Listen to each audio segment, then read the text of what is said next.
Why do some countries have more generous welfare systems than others? Why is corruption greater in some countries than in others? What connections exist between democracy and economic progress? Questions like these are being studied in political economics. So we worked in a project in Uganda, an educational project, where we tried to measure the extent to which public resources are reaching the intended beneficiary. So we looked at a capitation grant program in Uganda. So a program that basically gave each student a small amount.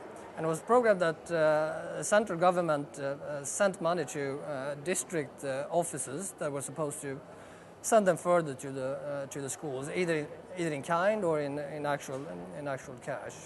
And what we did specifically was comparing then how much money was spent by the central government with how much money the schools received by using various survey approaches.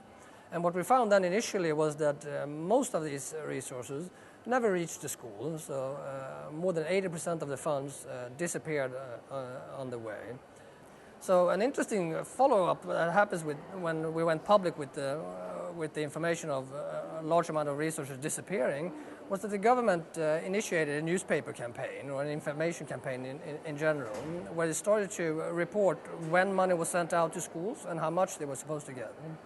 So a few years afterwards we tried to follow up this project to measure what happens when suddenly teachers and parents are informed about what they are expected to receive or what they are entitled to.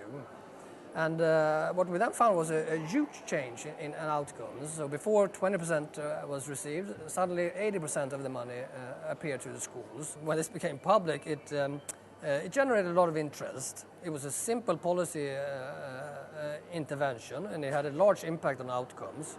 So many donors picked up on it and basically initiated similar information campaigns in various programs throughout the developing world. So it's already, in effect, a project that has been replicated. We look at the effect of having or not having a local news media which actively covers what the politicians do.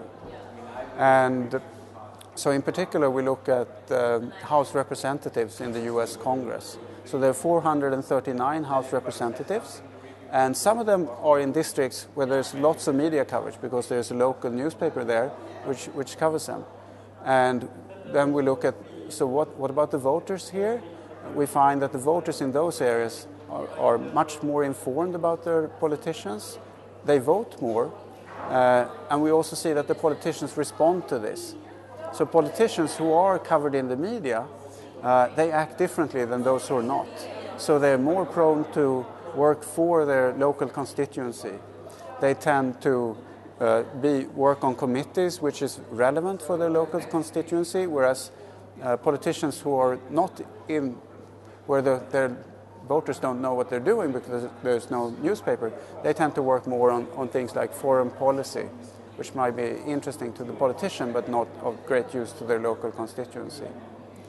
In particular on things like informing voters, where we see like the share of people in a survey who can correctly answer a question on naming correctly their local politician. That share increases from 15 to 30%, so it doubles when you have good media coverage or local newspaper coverage.